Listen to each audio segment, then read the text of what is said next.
All right, everyone, welcome back to the PMR podcast. This is episode 12.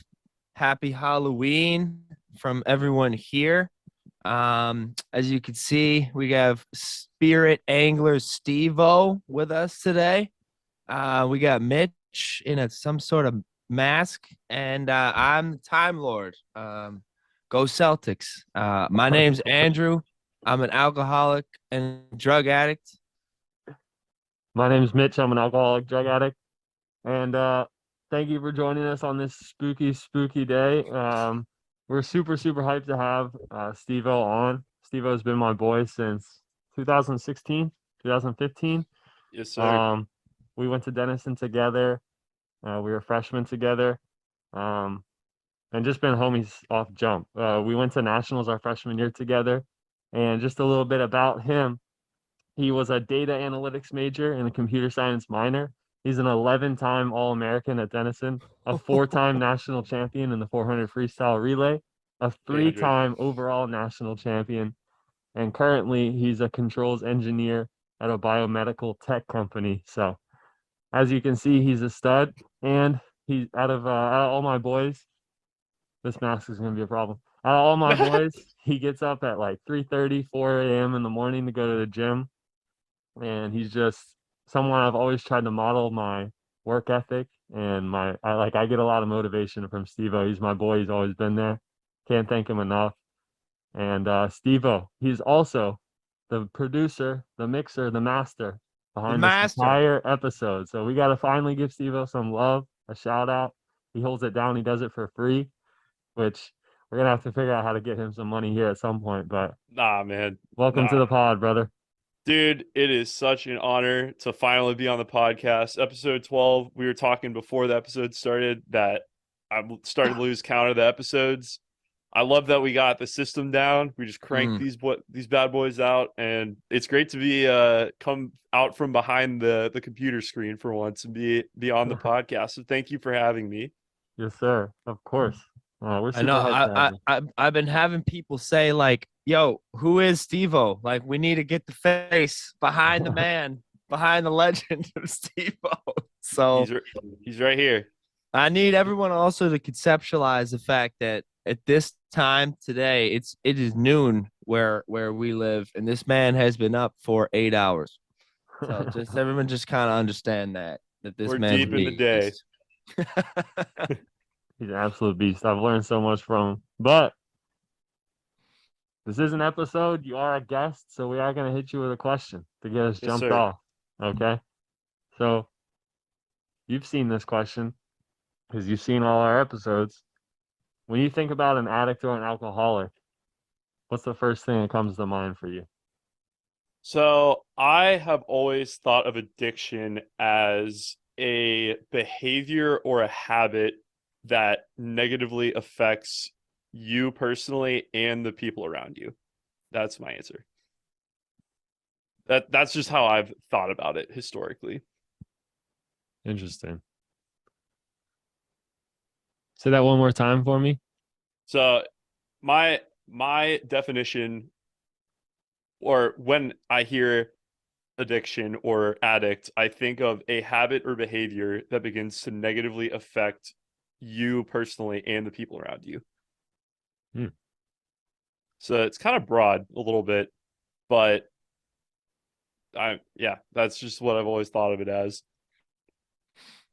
And did you ever run into like anyone in your life that like before me, I guess, in terms of like someone that was an addict or an alcoholic that you saw what you just described? Yeah, so not it I don't know that I was really, because I've kind of that definition has kind of forged itself, up through the years up to where we are now. And growing up, middle school, high school, I I don't think I really ever was truly subjected to exposed, that's the word I was looking for.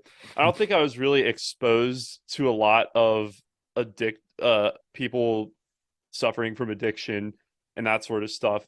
I do think when I got to Denison was probably where I started to experience addiction and where I kind of started to pick up like, oh, okay, so this is getting a little ugly now, like a little bit. So not really, at least not that I can think of. And not saying I didn't, but when I was staring it face to face, I didn't know what I was looking at if I was exposed to it, I guess is what I'll say to that. I think that's like when I think about addiction education too in this in this country in schools like that, it's not even that like I want you to be exposed to addiction at a young age, but it's almost it makes me sad, right? That like you said, you looked right in the face of it and you're like, what am I looking at? Like, what is this? Like Yeah. it's disheartening. Like, and that's true for, I mean, even for somebody experiencing like the disease with my own self. Like I didn't know what was going on. Like I just knew I couldn't stop using. Like I think that just points to some of what we've been talking about, especially the last couple episodes about how little education, how little awareness there is of like, oh, this is like how to recognize, oh, this is what addiction is, and these are some telltale signs. So I'd love to hear a little bit about like your first kind of encounters with that when you got to Denison. Yeah, so and just to piggyback a little bit off of what you said, I do think there is a lack of true understanding and awareness especially at younger ages of what addiction really is and what it's capable of and how negative of an effect it can have on someone's life. Um, so yeah, I guess yeah, when I got to Denison, I wasn't a big partier in high school. My friend group was all kind of, we were just tame, straight edge, however you want to put it. And Normal. so normal, yeah, as normal as we could be, I would think. And so once I did get to Denison, I knew that, college is where, parties and a lot of drinking and all that sort of stuff starts to happen. Just because you're literally going to school and living amongst people who can literally buy alcohol and drugs and everything with little to no adult supervision whatsoever. So which is an environment that kind of, I don't want to say promotes substance abuse. Well, it kind of does. I mean, it really enables substance abuse. Um, and so I remember I got to Denison. I met Mitch on the day that I moved in, but yeah, we hadn't really, like, we weren't really doing a lot of drinking and stuff like the first like few days. At least I personally wasn't. And not saying it wasn't happening, and but I was, I guess, I just wasn't aware of it.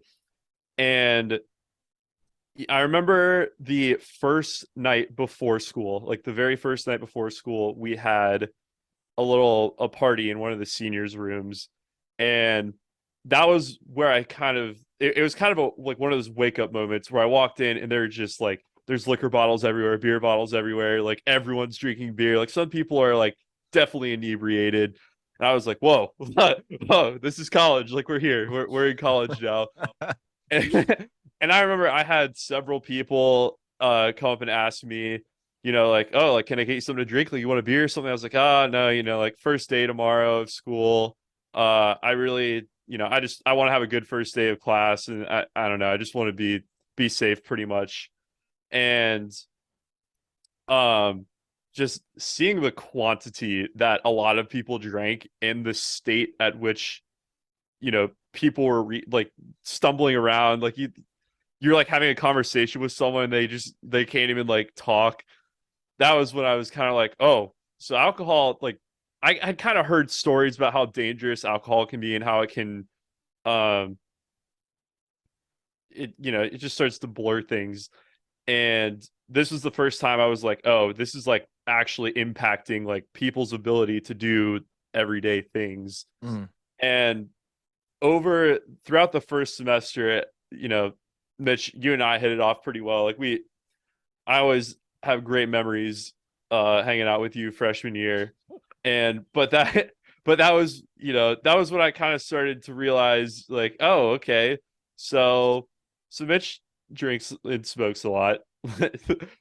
But it was one of those things that like I still didn't really understand addiction. I still didn't really like I was not equipped at all to either pass judgment, handle it, say anything about it. I was just like, oh, that's just how Mitch is. Like, I mean, he's doing fine. Like you were fast as fuck, even though you came in with like a broken hand.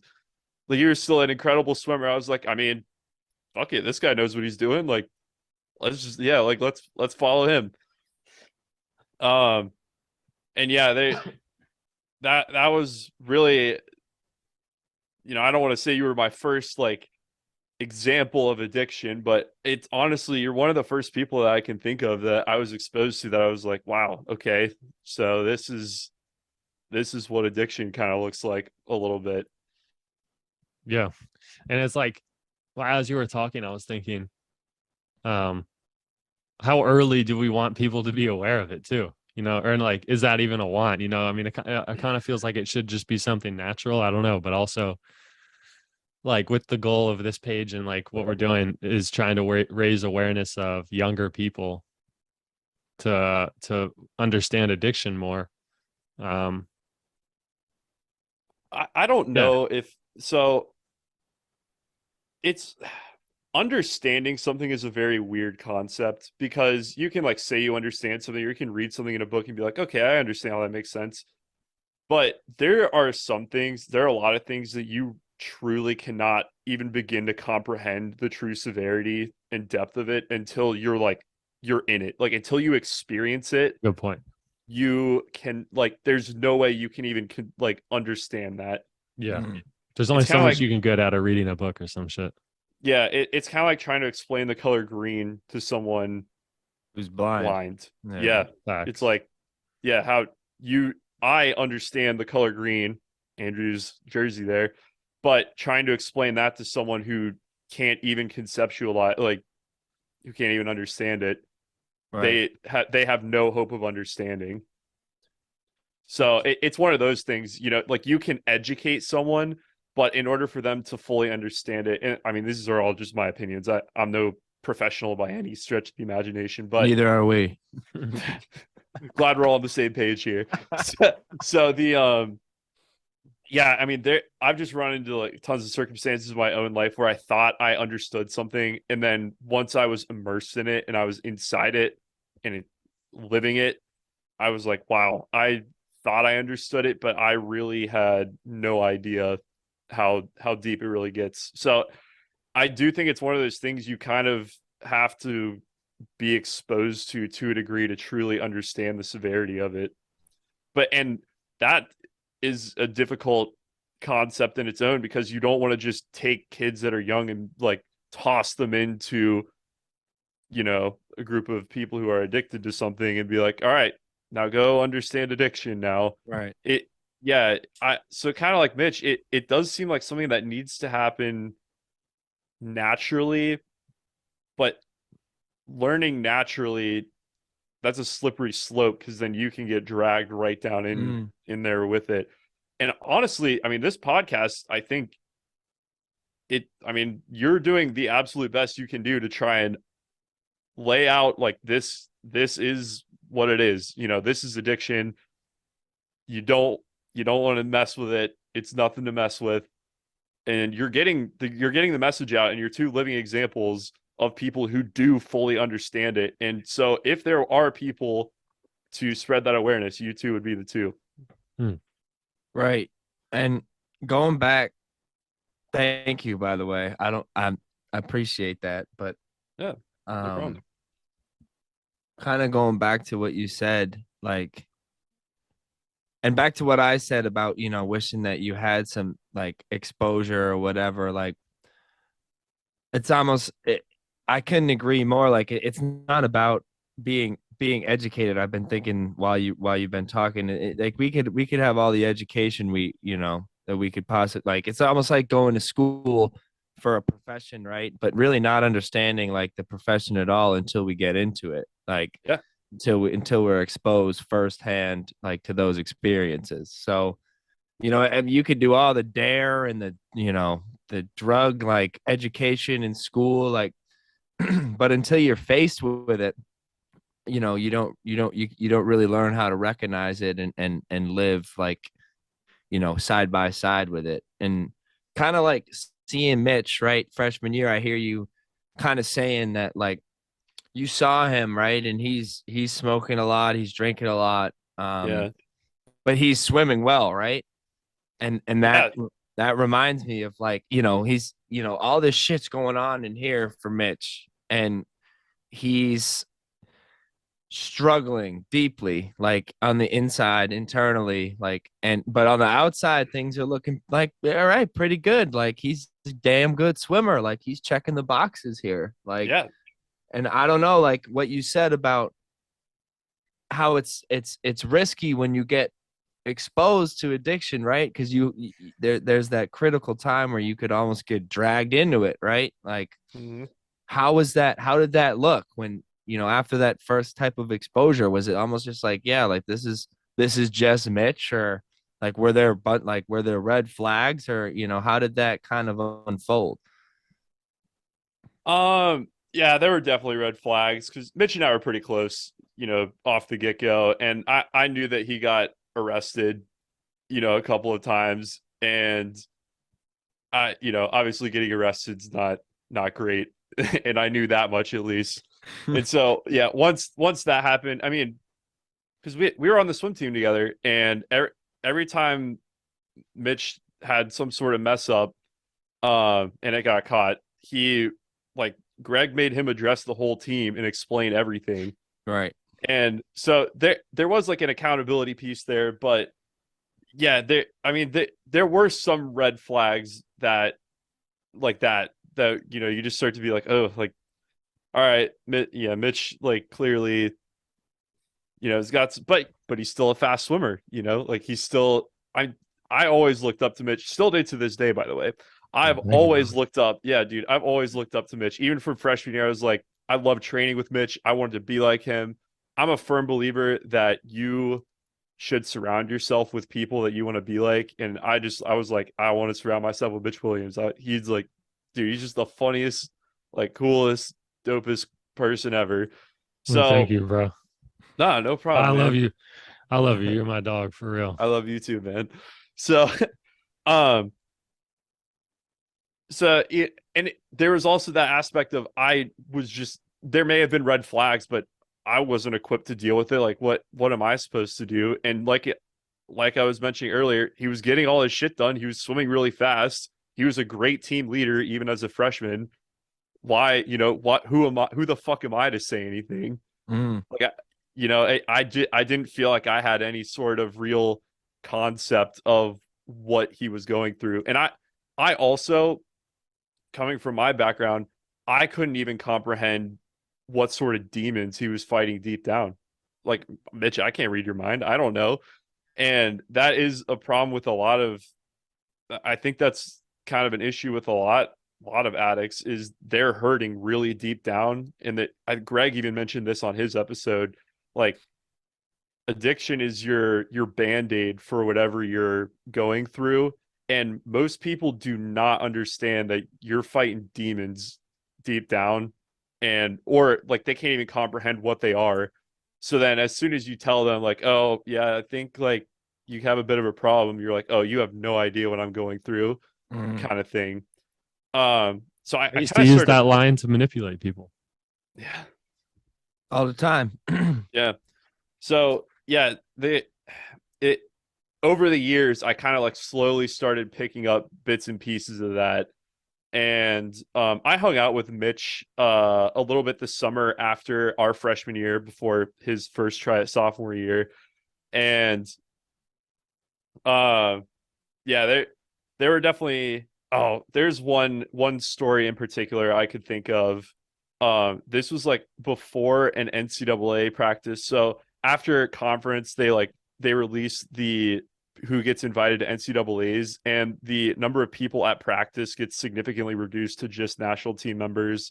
Right. And Mitch and I would always swim in the same lane during morning practice. And dude, it was like a Thursday morning, and like it's like 5:30 in the morning. We're about to dive in the pool, and Mitch just looks at me. He's like, "Dude, I'm so fucked up right now," and just dove in the water. And I was like, "Oh, okay." And that was another one of those like I just have no concept of how to even. I don't even know what to do with that information, but that's a data point that I have.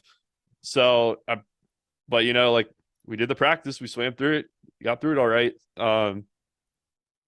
So that was, I guess you would call that a red flag, because that I remember that, like I think about that quite frequently actually. I think about that a lot. That was definitely a red flag. And then yeah, every time we hung out over the summer, we made a couple songs that summer. And then, you know, I've obviously watched all the podcast episodes, and the beginning of sophomore year was when Mitch really started to spiral. And I remember like kind of witnessing all of that firsthand. And so there were a lot of red flags there until he ended up, you know, getting kicked off the team for good. And I remember I was one of the people that went over to his room like right after practice, and before he went off to rehab. I got a little sidetracked there, but there were definitely red flags. I'd have to think deeper to come up with specific examples. Right. And in that moment, right, like it's just fascinating for me, right? Because it's almost like an out of body experience. Because I'm now thinking of like people who knew me, right? Not, you know, I was an athlete, and I've been in that situation where like I'm putting on like my helmet and my shoulder pads and everything, and like I'm looking at, you know, one of my buddies, and I'm like, dude, I don't even know if I could run right now. Like, Yeah. and in those moments, like, right, you're not equipped to step in and be like, you know, what do you know, what do you do, right? And Yeah. I'm kind of wondering like what crossed your mind like in those times, because like you're just like from briefly knowing you, like you seem like an action driven individual. Like we get things done. Like you're a doer. Like you go to the gym, like Yeah. you have a really crazy job that just kind of right over my head type of situation. Everybody's head, bro. But like, Smart as fuck. so like in your head at this time, like Mitch says, like I am so fucked up right now, and Yeah. dives in the pool. Like what's in your head? Like what kind of option were you like? Should I tell someone? Should I like you know, who can I call? Like can I like are there any resources for me? Like, you know what I mean? Or were you just like, you know, take this shit off the chest? Like he's gonna swim well regardless. That's just Mitch.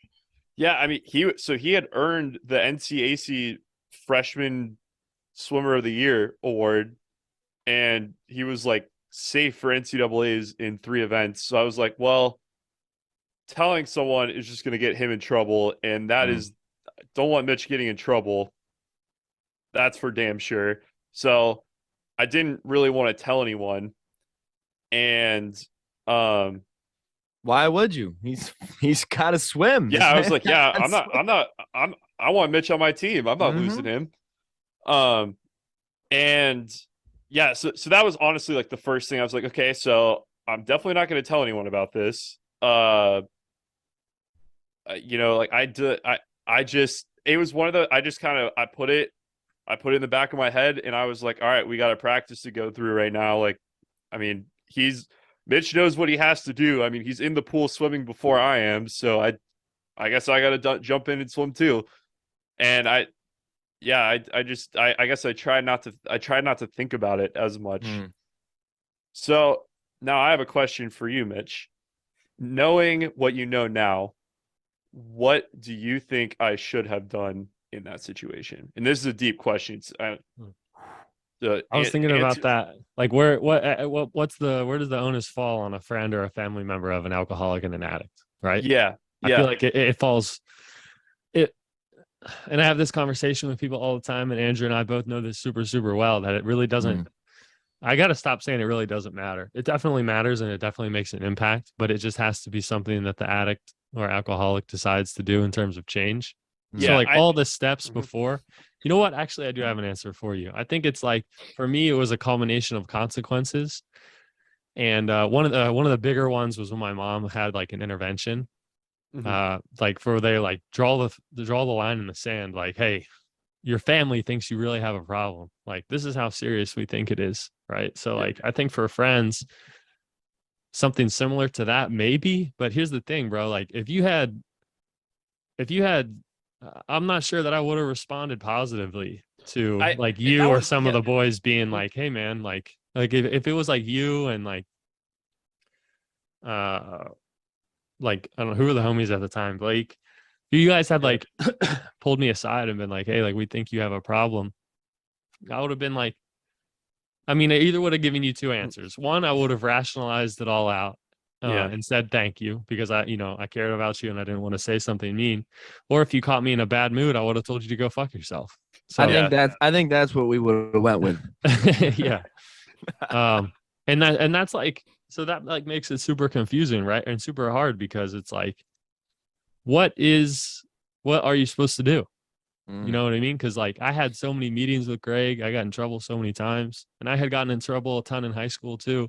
I mean, I've been kicked out of 2 schools and 3 swim teams, like prior or 3 swim teams, including Denison. So it's not like when I got kicked off that last time, it wasn't like the first time I'd been faced a consequence. It was kind of like this huge combination of consequences and people saying this. I think that Todd told me while I was on the phone with him one day, fucked up, and he was like, I know you don't like hearing all this stuff from everybody, but there's something to be said about there's something to be said about a bunch of people saying the same thing.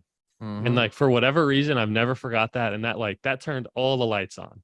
I was like, everyone's saying the same thing. And then I was like, they said I have a problem. They said I have a problem. They said and I was like, oh, fuck. Like, I think I have a problem. So yeah, I don't know. I think too, like Steve-O, like we have to remember too, like you're a college freshman, like and you have your own life going on, like your own struggles. Like it's tough to, like when I get in this mode of thinking, I tend to minimalize what everyone else is going through, right? Like everyone else who might have potentially been like, oh, Andrew, you might have a problem here. They also got their own lives, like their own previous experiences, maybe their own trauma, like associated with addiction in their family. Like they have, like, as trivial as this sounds, like they have fucking schoolwork, they have social things, they have like their own whole head is filled with their life. Like, and what are we? I think it's selfish for us, like looking back, to be like, man, I wish somebody had said this or that, or because what, like, I agree with Mitch 100%. I mean, it's not like it wouldn't have mattered or it didn't matter or anything, but it wasn't going to get me sober. Like, and yeah, I mean, it's just, it's a weird like, it's a weird question too, because like in AA, we're taught, like, everything happened for a reason, blah, blah, blah. Like we could microanalyze, like, oh, Mitch could have gotten sober at this point or earlier or whatever if this had only happened. Like the end of the day is like he's sober now. Like this day he's sober. Like, and those events, like, better or for worse at the time, they've happened in that order, like the way they happened, so that we could arrive at this moment right now. Everything happens for a reason. Amen to that. And you know what just hit me? Something that I haven't forgotten and that I will never forget while in active addiction is the people that I knew were genuinely there for me too. And you're one of those, right? And so like when it comes to like going and getting help and coming back, like I remember the people that like were riding for me. You know what I mean? Really, like ride or die, bro. Like you held it down for me. Crazy, and still do. Like you're the fucking homie for life. So that kind of, because it's a disease of isolation, right? And so Yep. you combat that isolation with community. And so that's something that I remember. So, I mean, you did everything right. You feel me? I was gonna say, like, when we get sober and we look back on those people that stayed like available for us emotionally, like, I think the only thing that that can be said here, and like, this is black and white, I know, but like, between right and wrong is, like, as one of Mitch's closest friends, like, you stayed available. Like, you didn't just say, like, this kid's fucked and, like, I'm out of here. Mhm. Like, and and Some people I did. mean, A lot of yeah, people bro. did. Yes. Lots of people did. But but like, that's what we look when we get this thing, and or when we're in treatment and everything is like, we feel alone and scared, and now our bodies are just feeling like shit. Like, the people we think about are the ones that are still there for us. Like, that's a source of strength when things are like, when we can't be tough, like, or stay like strong for ourselves. Like, Yep. Got to we lean think on the about the boys. people, yeah, bro, that stayed with us through all of that shit. Like, and I don't know, I think that's like the most important thing that you did was stay right there for them. you Absolutely, man. Dude, you mentioned something that I remembered is like, after I got kicked off the team, I went back to my room, and I can't remember the time frame because like I got kicked off the team, and then it was like 2 or 3 ish weeks that I was still at Denison Mhm. before I actually left for rehab. But I Yeah. really don't remember because like like Blake, my roommate, moved out because from my understanding, this could be incorrect, but his dad said that I was I forgot what the exact terminology was, but Bad he was, influence, maybe something like yeah, that. bad influence is the nice way that he said it. Oh. So then I like had that room to myself. But when did you, was it like before I was going to rehab, or was it after I got kicked off the team? So I remember you got kicked off the team before practice started, and so like you like had your meeting with the coaches, and then you like cleared out the locker room and left. Like, you came in, you took all your shit out of your locker and you walked out, and we were all like, what just happened? Like, we had no idea what just happened. And you were obviously visibly upset. And so then before practice started, Greg had a meeting with the team. He was like, Mitch has been removed from the team for violating team policy, he went through the whole list. And me and everyone else that you were talking about, like, we looked at each other like, what the fuck? Like, we did not expect that at all. Like, that's kind of crazy. But we still had practice to do. So like, we went through practice, and then literally right after practice ended, we all like hit the showers, went straight to your room. And like, we like went to your room, and like, yeah, you were in a bad way. But we hung out, we hugged, we're like, bro, it's gonna be okay, like, everything's gonna work out. And I don't think I saw you too much in that last 2 to 3 weeks before you actually went to rehab. You definitely isolated yourself like heavy. Crazy. Yeah. Yeah. But again, things happen the way they're meant to. I think ultimately that was your sort of closure with yourself to be like, yeah, it's time. Obviously, like, there were other events like the intervention and everything else in that 2 to 3 weeks that happened that kind of kept the ball rolling. But I think sometimes you need to like self isolate to understand what's within your bounds. Mm. And I think you needed that ultimately. But that was what I was referring to. Yeah. I remember that. What did um what did it look like when he came back? Because we've had it from his Yep. perspective, we've had it from Greg's perspective, like, as a teammate, as like a very, very close friend. Like, what did that look like? Like, what did you notice? Like, were you guys talking during when he was in treatment? I don't like, I just want to kind of know, like, how involved you were in that Yeah, process. so my memory of that whole experience, so what once Mitch left for treatment, I didn't really talk to him for, I feel like it was a while. um like 6-7 months, because you went in early November, right? Mhm. Yeah, and then I remember you had come back for a couple of team meetings after you came back for rehab and everything. Because you were like actively talking to Greg about coming back to the team and continuing recovery and all that sort of stuff. And I'm sure I said like a thing or two, like, "Hey, what's up, man? How you doing? Like, you look good," that kind of stuff. And but we didn't text or like FaceTime or hang out or anything like that for a while, if I remember correctly. And then my junior year, so Mitch's second try at sophomore year, successful attempt at sophomore year. Um I remember starting out, and Mitch has talked about this. He kind of isolated himself in his room a little bit, just because Mitch, you said you were tweaking. You were like, because obviously everyone else is still like Mm-hmm. nothing else really changed. Everyone else is still drinking. Everyone else is still partying, having a good time, and I mean, rightfully so. You just did not want to be involved in any of that, which is absolutely fair. Um, and but during that time, we didn't talk a whole lot, and I remember I feel like there was like an adjustment period that Mitch, you and I had to go through. Like there was a brief period there where things between us were not like okay, because there was such a radical, everything was like very different. Um Obviously we got past that, and I'm pretty sure we roomed at uh Naples. Naples. yeah, yes sir. Yeah, we roomed at Naples that year. So it only lasted for like a month or two, but that I just had to adjust to the new version of Mitch, the better Mm. version of Mitch. I Um, remember. Oh, sorry. Go ahead. no, you go ahead. I wasn't going anywhere. Oh, okay.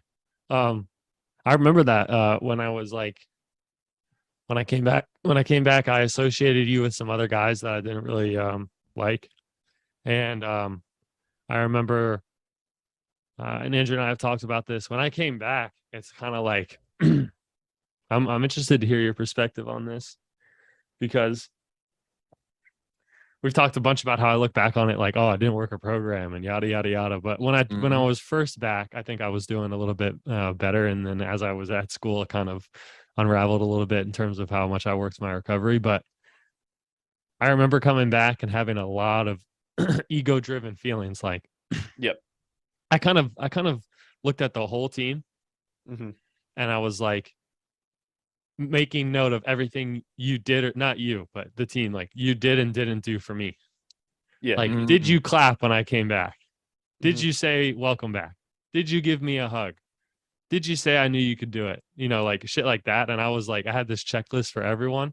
Hmm. And like the kids that I didn't like on the team at the time, uh, if you were friends with them, I was like, you know, if you're friends with them, You grouped them. you're You disloyal. grouped them up. Yeah, you're disloyal to me, you know, because I have this like crazy ego, like the king of Denison or some crazy shit.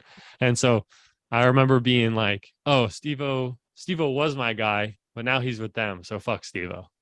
You know, like Damn. that's just like delusional, bro. And like and that is kind of a way to further isolate myself. You know what I mean? Hmm. Yeah. Without me like looking back on it now. But I do remember like that little tissy fit that you and I had. But that's like the only issue we've ever had. And that was all because of me being like, like I'm mad that you're not friends with me.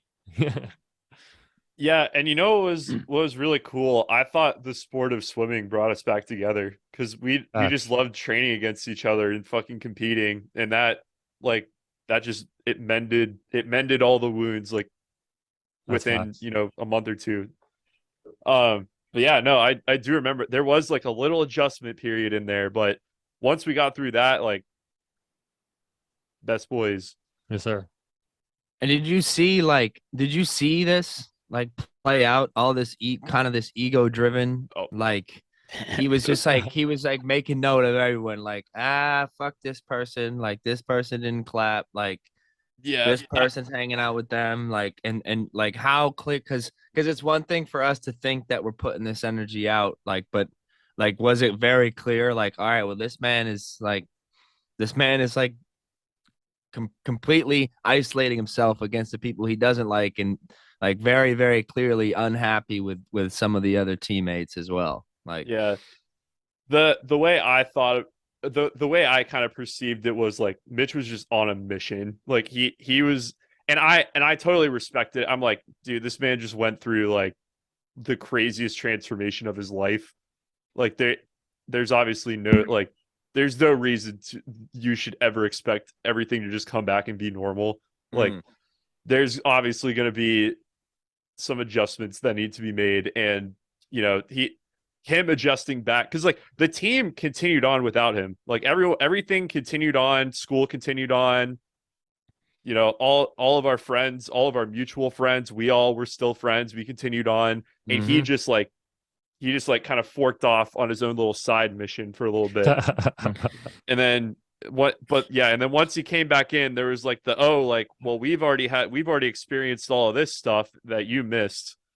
And just getting back into the swing of things, I can only imagine was extremely hard. But yeah, Mitch was definitely on a mission, and I also know that Mitch, you were probably like grasping on, like this was kind of like your last chance to be on the team basically, and I know you were Definitely. like, yeah, you were like lashed onto that. You're like, I'm not losing this for anything.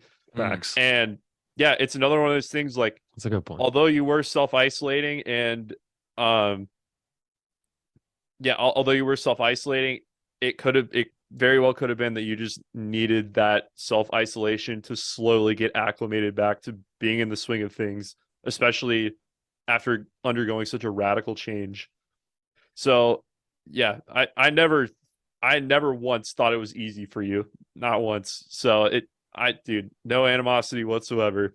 Well, Andrew, I'm going to ask you, you ever had that feeling of like, and fallen in love with it? I think for me, I fell in love with this feeling and this ideology a long ass time ago. Like when I was a young kid, the me versus the world Yeah. concept. So you relate to that? Like I loved that shit. I mean, like I'm an only child and just raised by my mother. So that gave me all, like, I think that's where it started. And then coming back to the team, I was very much like all the way bought into that. Like, It's almost like it's like a sick pleasure we get out of it. yeah, Like I'm definitely. like I mean I was the same way. Like as I got in trouble several times with the lacrosse team. I didn't have the story of redemption. We have different stories in terms of that, but like I fell an absolute love like with pitting myself against even my own teammates, like with everybody.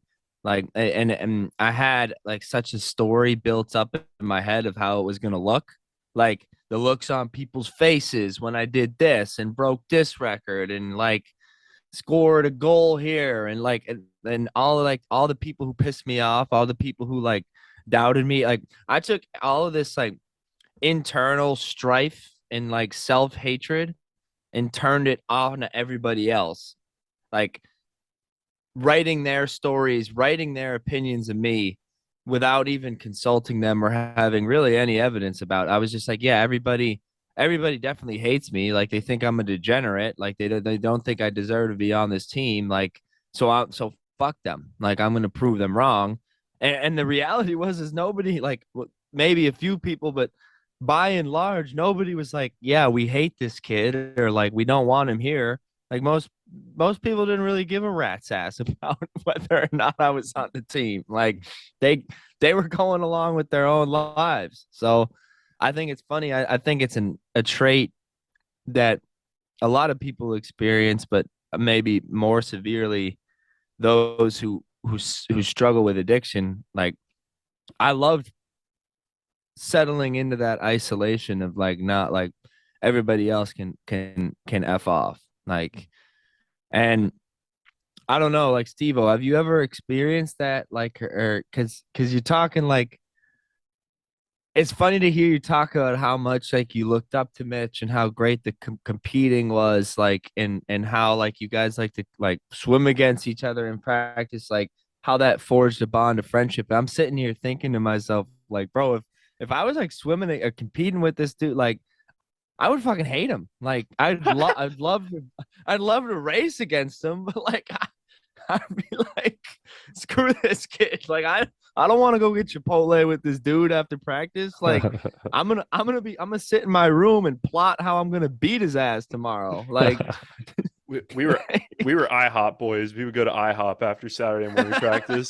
That shit is so fire.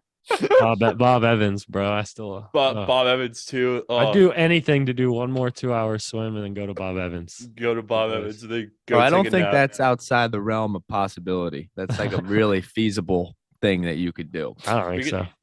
Dude, come visit. I can get us access to a pool. We can go practice. There's a Bob Evans right across the street.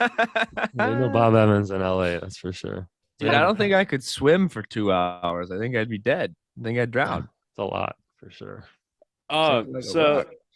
Andrew, kind of, I think this kind of answers maybe the question you had mentioned Mm. training with Mitch before and after, like getting sober and all that. How did I not hate him? And it was because I knew that Mitch was really good for me. And something that I've also kind of been thinking about over the course of this episode is sobriety did not change the core of who Mitch was. Like, he's still before he got sober, he was like, I thought he was the funniest person. Like, I loved spending time with him because I would just laugh the whole time. It's a great time. And like, when it came down to business, like Mitch was there for business. Like, when we were at the pool, like Mitch was there to swim. And none of that changed after he got sober. It's still the exact same. Mm. He's business when it's business time, and he's fun when it's fun time. And that's something that I think a lot of people could benefit from understanding, is that sobriety doesn't change you as a human being. Mm. I understand it changes your habits, and it's getting rid of addiction is incredibly important, but it doesn't change the core of, who you are as a person. I don't know if that's a good way to say. I don't know if I'm saying that in the best way. I think I'm trying to think of the best way too. Like, I think it changes what we do, right? Like, Yeah. and what we choose to spend our time doing, like the choices that Yes. we make, like, and that has an effect on like our being, but it doesn't change who we are. Like, Yes. it doesn't change like our core drives, like our core beliefs. Like, and addiction can get so bad where it, like, the addiction will change who we are. Yep. Like, and will completely shatter like those core beliefs, or completely mask them. But sobriety doesn't, I don't think it, I think more than anything, like, it takes the fog off. Like, It enhances. yeah. It enhances you. Mm. And I think, the people that kind of the people that you lose as friends, because I know you have to change, what is it, people, places, and things. Yeah. The people, places, and things that you lose are people that never really saw your true value to begin with, Right. in my opinion. So They were there for the that's kind of fog. how yeah. They were there for the Okay. fog, not what was underneath. Like, Yep.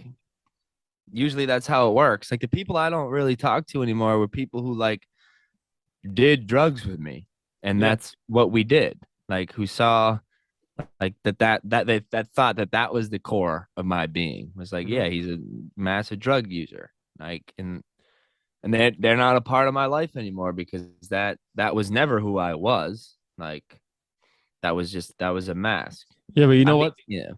Some of the people that I cut off, or cut themselves off before, over the years, have like reached out here and there. Like some of the people that I was like from high school, that I was like heavily using with, and then even some kids from Denison, that that I was using with a lot have like either like poked my like, hey, what's up? Like poked my brain on sobriety or something like that. So it's like I think there's still a flip side power to like removing yourself from those situations. It's not like it's not like I'm never going to talk to you again and I'm never going to do this and anything like that. It's just kind of like for me, I had to like step away from those types of people in those situations because I knew how much I wanted to do that, and for how much for such a long time I was doing that. Yeah. Yeah. Sometimes you gotta love yourself before you can love anyone else. That's right. Yeah. That's right. I'm I know we're winding down here a little bit. Steve, I want to know, like, because I think a lot of what you've said has been really helpful. I hope people listening to this, like, who have friends who struggle with addiction, can like help to understand, like, people we are close with while we were active, or that we were like really, tight with and friends with, like, we just because we get sober, like, it doesn't change the relationship, like, for the negative. Like, most of the time in my experience in sobriety, it's only enhanced it. So I don't know, I just like to get like your take on like where your guys' relationship has gone since Mitch got sober. Like, how has it helped? How has it changed? Like, because people don't think, like, there are people I know who are like, how do you have fun anymore? Like, what do you do with your friends? I'm like, what do you mean, dude? Like, I have close relationships. Like, we talk, like, they know intimately who I am. Like, we can enjoy, I have the best laughs of my life sober. Like, so I don't know. I just want to get your take on that. Dude, out of even in this past year, all of the most memorable events Mitch was there for. Every single one of them. He gave me this chain in Chicago. Yes, He sir. gave me. I'm still rocking it. I wear it every Yes, sir. single day, bro. That's what Dude, I'm talking about. like it. I do think it enhanced like our friendship ultimately.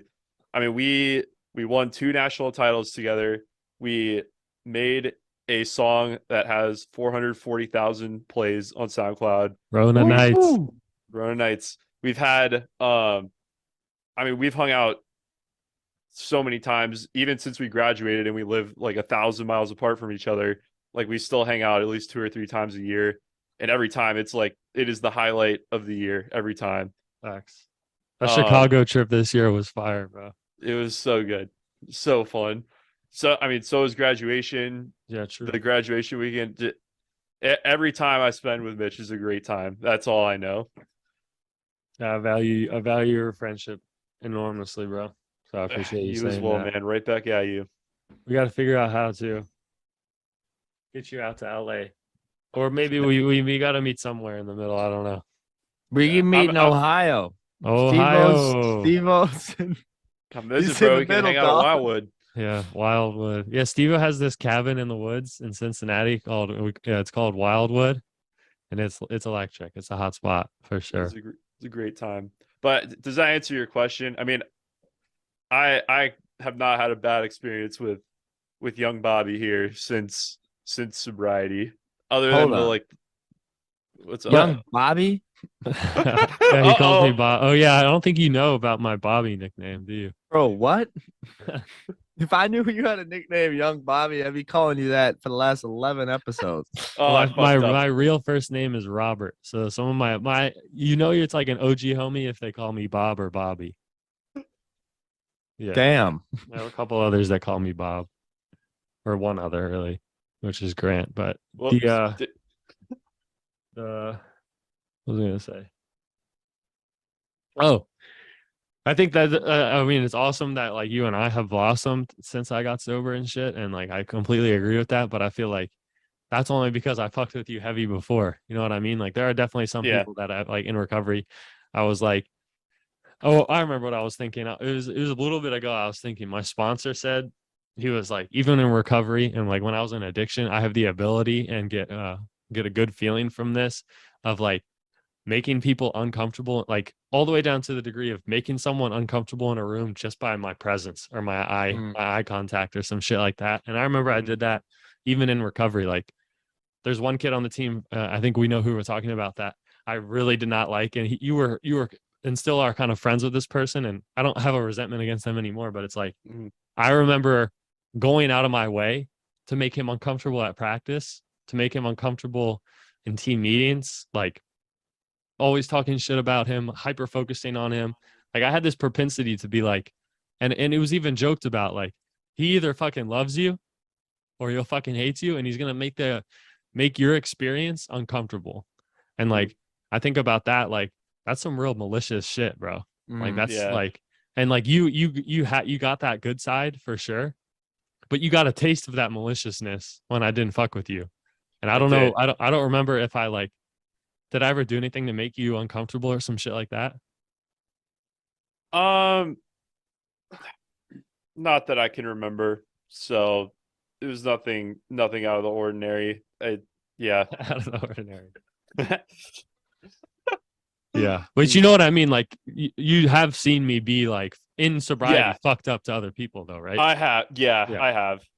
And I mean, I know it's one of those things you're constantly growing and learning. Facts, yeah. I'm sure you don't do that as much or if at all now, right? No. Yeah. Now that you're aware of it. Oh, it's another one of those things you have to like become aware of it before you can do anything. And at that point you were probably focusing on so many other things. You just weren't even like, oh, this is something that I'm doing right now that's probably not good. Yeah, I thought I was like super lit and super self-aware when I came back to the team. But like I'm where I'm at now, it's like I overanalyze fucking everything that I do throughout the day. And like especially that period, like I was not as self-aware, but like you're saying, it's just growth shit. So oh, we're always growing, always learning something new about ourselves. Always learning. That's my favorite right there, bro. Yeah, this has been a really cool episode for me because I get to see like this is it. Like this is the beauty and like the gift of sobriety for an addict, like in the flesh. Like Steve-O is that gift. Like he might have been around, like he might have been around, like if you were still using or whatever, like he might be checking in on you or whatever, like making sure you're okay, you're breathing, what like the closeness, like how tight you guys are, like the things you've been able to do, like the gifts, the physical gifts that you've given each other, like that chain that Steve-O has, like everything that you guys have been able to do. And Mitch, the last 5 and 11 months that you've been doing this thing, like this is why, like I'm just been sitting here, like this is why I'm doing this, like this is why I'm staying sober, like because I get so scared when I got sober that I'm not gonna have any friends, like all of my friends, like, but it's almost like I forgot my friends, like when I was deep into my addiction, like my true friends, like I didn't want to talk to them because I didn't want them to know where I was at. Like I didn't want them to see how bad it was. And seeing you guys where your guys' relationship is at today is such a gift. Like for me, such a power of example. Like so this has been almost, and in a lot of ways, all of our guests have been great. Like, but just seeing this literal living proof of like, this is what happens if we can do this, like, has been extremely powerful, man. Like, facts, bro. That fucking got me emotional while you're talking about that. Cause like I've always been a person where I need to hear someone else say it for me to like fully realize it. So that's fucking sick, bro. Like I can't thank you enough, Steve, for holding it down for so long and just being such like a fucking real ass friend. For real. Like no matter what, bro. Like we've had, like I've been down bad talking to you. You've been down bad talking to me. Like we just fucking have always had that I got you type shit. So I appreciate you. Gift. Yeah. I'm still here. I'm still going to be here. Yes, sir. We're stuck now. Just like what we were saying before, we're a tricycle in here right now. Tricycle. 3 wheels, baby. The PMR tricycle. I might rename our group chat to the tricycle, bro. Bro, PMR tricycle. I ain't never shook neither of your hands. Yeah, that's actually so crazy. That's so wild. Isn't that insane? Yeah, That's it just really is. absolutely insane. We have to have a PMR business trip to Southern California. Well, I think it's looking more and more likely that I'm gonna be in Boston in for Christmas. Let's go. So we're about to link for that. Live episode coming to our viewers. That'd be Freaking, fire. that's That'd be Can you gonna be imagine sick. like if we got like a studio or some shit? That'd be so tough. That's a little ways down the line. You're an addict. I just started thinking about Rolls Royces, and no, I'm just kidding. Not the goal, Mitch. Not the goal. No, so but thank you so much. Dude, no, Wheels thank you for are having me. falling off the bus. I need to eat breakfast, bro. I mean, listen. Never mind. Thank you, Steve. I appreciate you so much, bro. For real. I appreciate you too. I appreciate you're you the too, best. Andrew. Steve-O, be careful trick or treating. All right, stranger I will. danger. Be safe out there. All right. Make sure the candy wrappers are sealed, right? That's Sealed. right. Okay, I will. I appreciate you. This has Hey, I been appreciate you awesome. too, man. Thanks for having me on, guys. Thank you, and we'll send this right over to you. Right, it's coming right back to me. Let's go. Yeah, but no, for real. Just one last time. Thank you so much for helping us with this podcast. I remember the day that I fucking was thinking about this. You sent me a song, and it ended up being the intro, outro to the whole thing. You fucking did all the intros. So you made that shit. You fucking edit every single thing that we send you. You've always, you're just like the consummate. Is that the right word? The consummate friend. It's something like that. You're like one of my best friends. And I love you very much, and I'm extremely appreciative of you, bro. So I love it. thank Love you too, so bro. much. I honestly, well, I like legitimately don't think that I would be in a spot where I'm at without your guidance and without your fucking friendship. I mean that. So I'm honored, man. The Thank honor's you. all mine. All right. Well, thank you everyone for tuning into episode 12. It would have been spookier if it was episode 13, but that's okay. All right. Anyways, happy Halloween, and be safe. We'll keep coming back. Keep coming. Keep coming back.